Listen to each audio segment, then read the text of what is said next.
একদিন এক বাউল ব্যক্তি নদীর ধারে গিয়ে দেখে এক বিশাল বড় কুমির পেট উল্টে পড়ে আছে।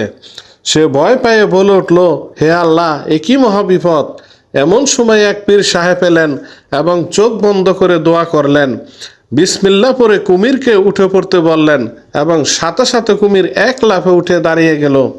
বাউল ব্যক্তি অবাক হয়ে বললেন, পীর সাহেব, আপনি তো দেখি একজন মহা অলৌকিক শক্তি সম্পন্ন মানুষ। পীর সাহেব মুচকি হেসে তখন বললেন, আসলে তা নয়, কুমিরটা ঘুমিয়েছিল আর তাই ডাকতেই উঠে পড়েছে।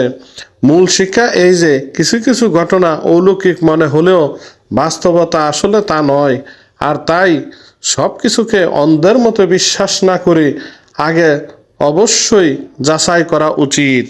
ভিডিওটি ভালো লাগলে লাইক ও শেয়ার দিয়ে আমাদের সাথেই থাকবেন, আর সেই সাথে অবশ্যই আমার এই চ্যানেলটি সাবস্ক্রাইব করে যাবেন প্লিজ।